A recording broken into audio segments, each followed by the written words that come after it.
Hello दोस्तों, आप सभी का दोस्त, आप सभी का मित्र, मैं चंदन कुमार आज फिर फूल से संबंधित फ्लावर का वह पार्ट 2 वीडियो वह बहुत ही रोचक ढंग से वह लेकर आया हूं।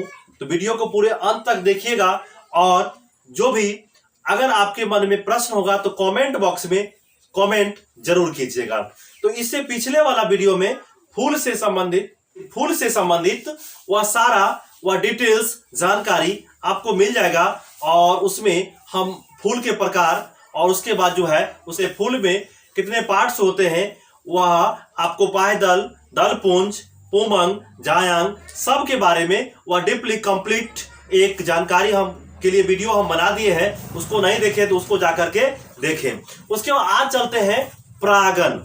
परागन क्या होता है? देखिए दोस्तों, इसमें हम परागन और निषेचन के बारे में संपूर्ण जानकारी वह देखेंगे।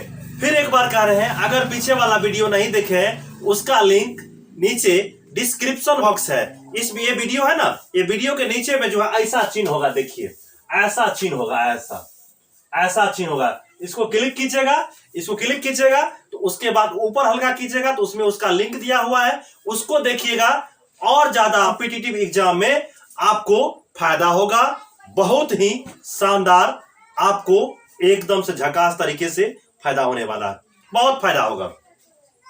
अब देखिए, इसमें हम पढ़ेंगे परागन और निषेचन के बारे में। परागन क्या होता है, फूल से बारे में पढ़े थे। उसके बाद देखिए, इसमें हम बताते हैं जैसे पराग कणों के पराग कोश से निकलकर उसी पुष्प या उस जाति के दूसरे पुष्पों के वर्तिकाग्र तक पहुंचने की क्रिया को परागन कहते हैं, पॉलिनेशन कहते हैं। देखिए, हम जाने थे कि ये देखिए कोई फूल है, इसमें ऊपर वाला भाग जो होता है वर्तिकाग्र होता है, उसके जस्ट नीचे वाला भाग होता है, उसको क्या कहते हैं? वर्तिका कहते हैं। और उसके बाद नीचे में ये जो भाग देख रहे हैं, ये लोटा जैसे, ये क्या है? अंडाशय है। अब देखिए आगे चलते हैं। परागन और परागकण दोनों अंतर है। परागकण जो होता है वह फूल के पुमंग वाले भाग होते हैं और परागकण एक क्रिया है जो परागकण को ले जाकर के वह फूल के मादा वाले भाग वर्तिकाग्र पर जाकर के वह छोड़ देता है। तो इस क्रिया को परागन कहते हैं। अब देखिए, ये जो है ये परागकोश है और इसमें जो पीला पीला भाग जो बताए थे, हम बता रहे हैं, इसको कहते हैं परागकण। ये परागकण वर्तिकाग्र पर जाके जो है वह मिल जाता है। इसी क्रिया को क्या कहते हैं? इसी क्रिया को परागन कहते हैं। मतलब क्या?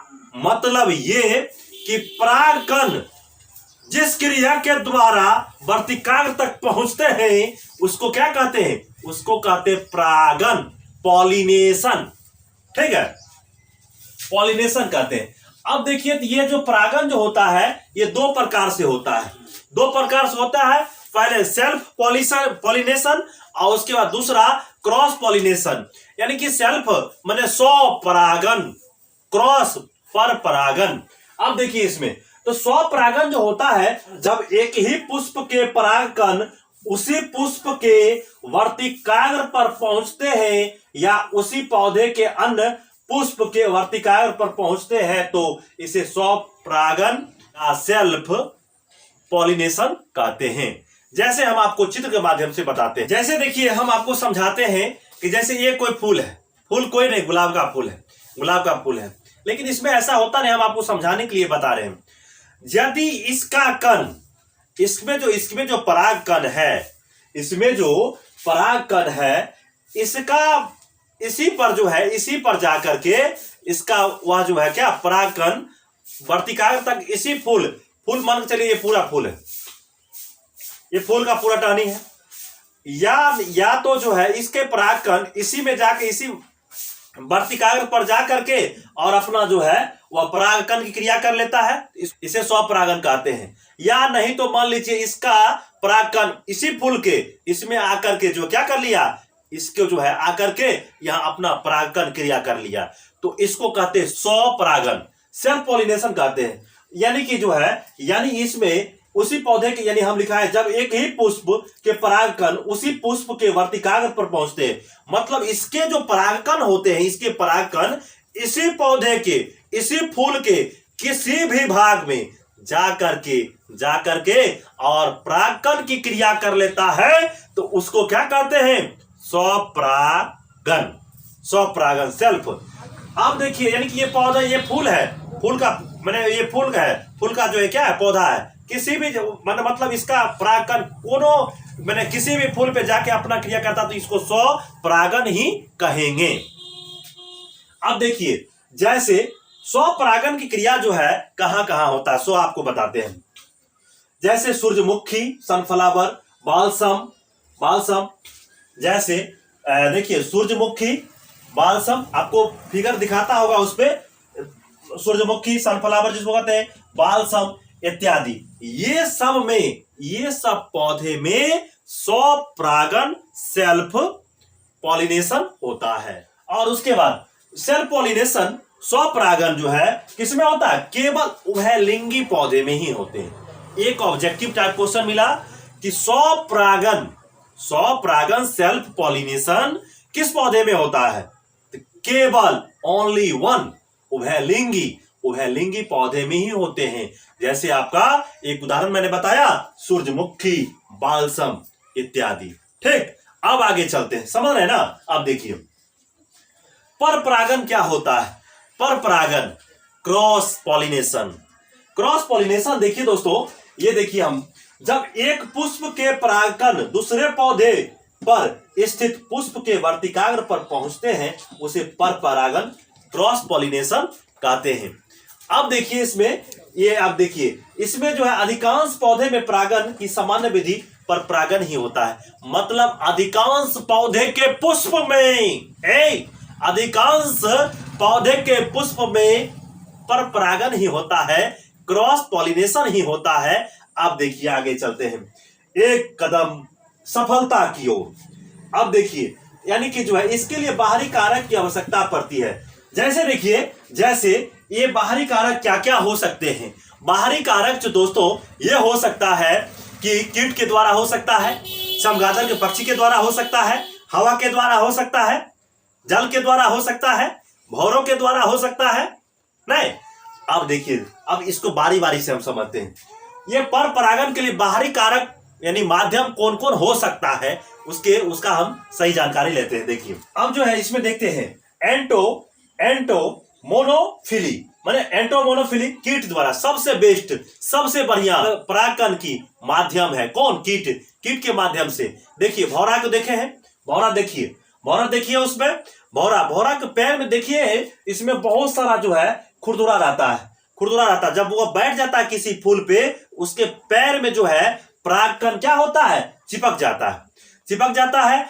उसके बाद वह जब किसी मादा भाग पर बैठता, फूल के मादा भाग यानी अर्थात वर्तिकाग्र पर बैठता है, तब जाकर वहां पे जो है, ये देखिए, ये इसी को ना वर्तिकाग्र कहते हैं, वर्तिकाग्र। अब देखिए ये वर्तिकाग्र, और ये आपका जो है परागकोश जब इस पे जाता है, तो इस पे जो है चिपचिपा भाग रहता है, वह चिपका लेता है, बैठ जाता है, और बैठने के क्रम में जो है वह क्या करता है? वह चिपका लेता है और इसका परागकण हो जाता है। अब देखिए दोस्तों, अब उसके बाद पक्षी, देखिए पक्षी भी बैठता है, वह फूलों पे जाकर के, तो उसका भाग जो है कोई दूसरा फूल पे बैठ जाता है, तो वहां पे क्या होता है? परपरागन की क्रिया हो जाता है। अब देखिए आपको हम बताते हैं, एनेमोफिली, हवा के द्वारा।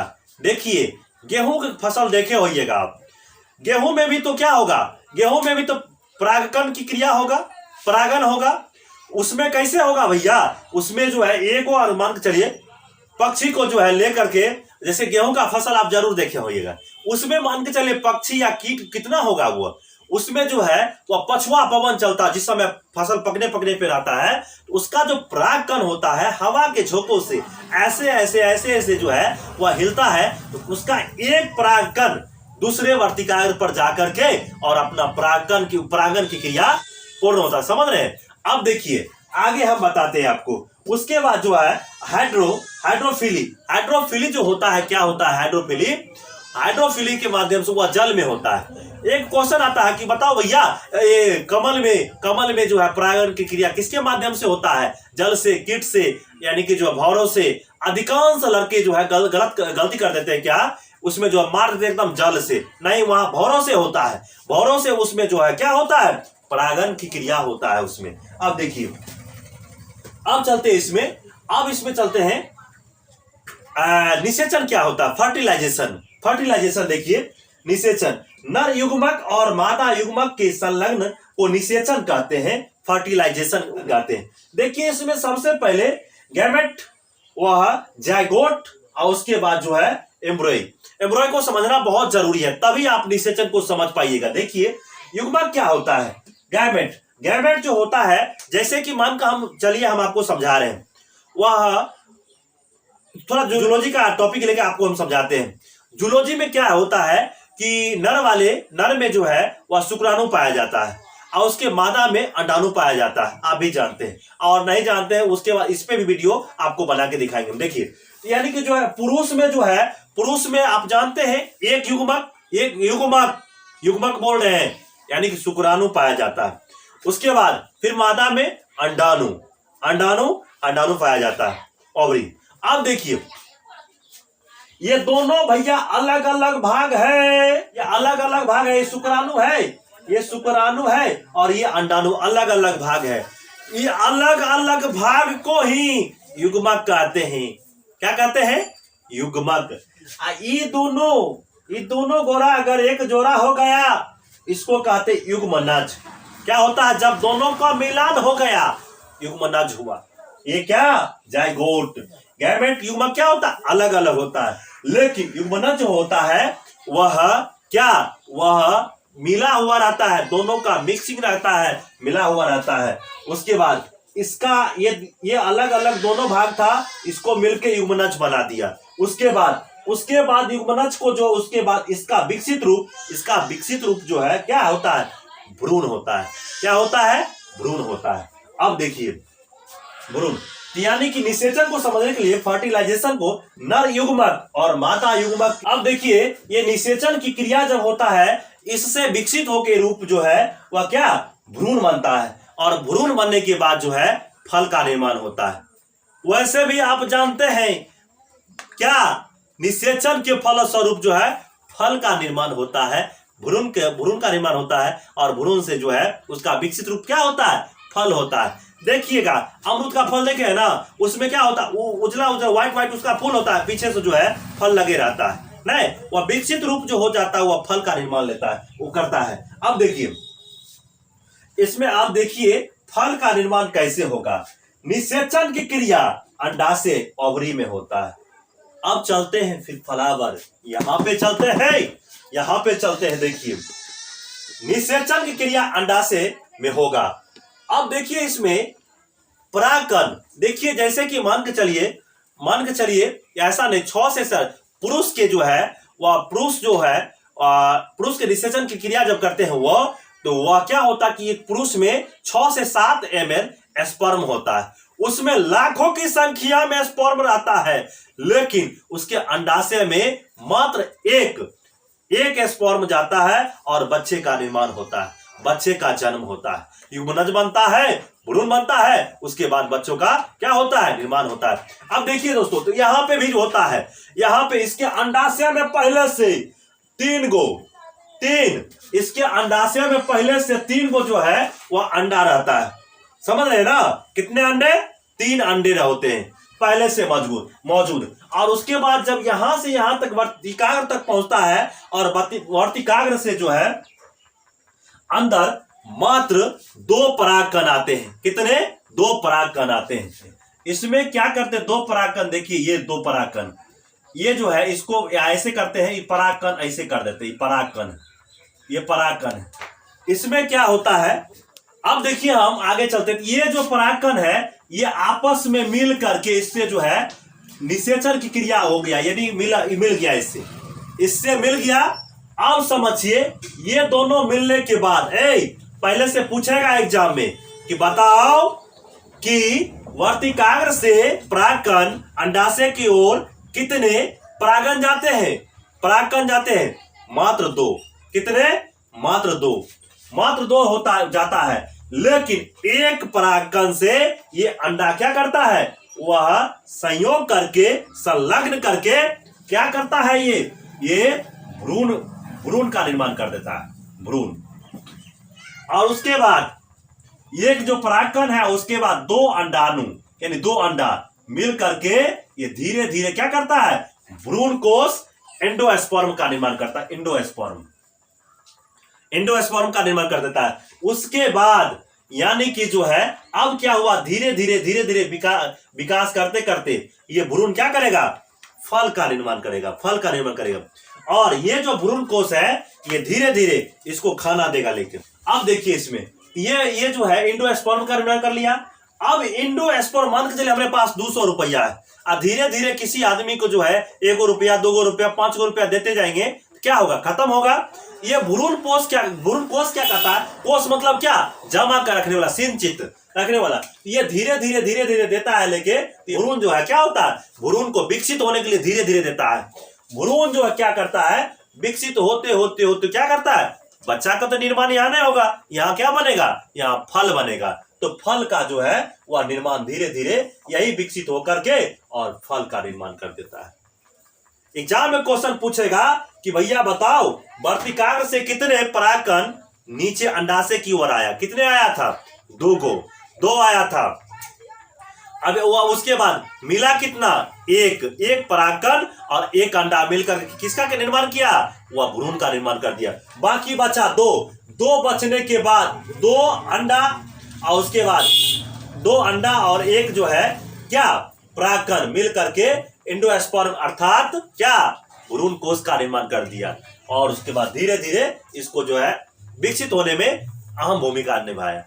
समझ गए? आज के लिए इतना ही, फिर मिलते हैं अगले वीडियो में, फिर झकास तरीके से। जय हिंद।